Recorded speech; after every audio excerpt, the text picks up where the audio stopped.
জীবন থেকে বলছি, হয়তো আমার, না হয় আপনার।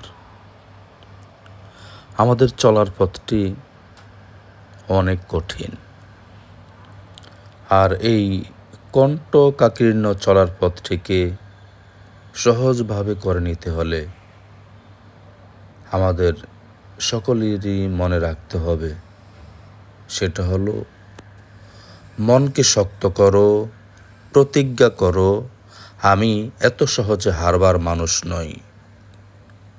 সোনার চামচ কেউই মুখে দিয়ে আসে না। বাহ্যিকভাবে আমরা মনে করি অমুক সোনার চামচ মুখে দিয়ে জন্মিয়েছে। আসলে আপনি যা ভাবছেন তা কিন্তু নয়। প্রতিটি মানুষই তার অবস্থান অনুযায়ী সংগ্রাম করে। ওই যে একটা কথা আছে না, সবার হাতে সবাই 3.5 হাত।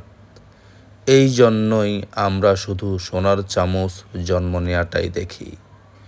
সোনার চামচটা গরম হয়ে গেলে যখন মুখ পোড়া যায়, তখন সেটা আর কেউই দেখে না।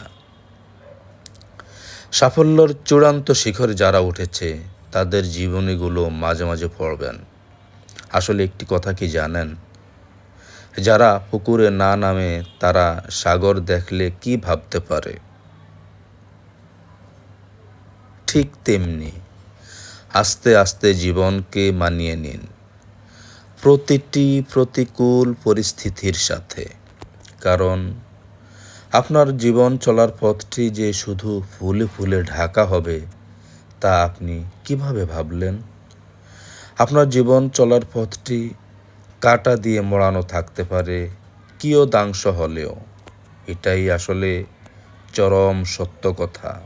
সুতরাং ঘাবড়ে যাবার কিছু নাই।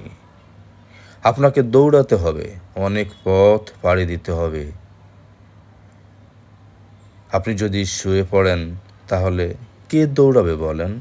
সুতরাং চিত হয়ে পড়ে থাকা যাবে না। উঠে দৌড়াতে হবে, দৌড়াতে হবে, দৌড়াতে হবে। সামনে যত বাধা বিপত্তি আসুক না কেন আপনি পারবেন ইনশাআল্লাহ। আসলে একটি বিষয় কি জানেন? সেটি হলো দূর থেকে আমরা অনেক কিছুই খুব স্বাভাবিক মনে করি। আসলে এই স্বাভাবিকতার আড়ালে অনেক অস্বাভাবিক পরিস্থিতির মুখোমুখি। সেটা আমি, আপনি যে কেউই ফেস করি।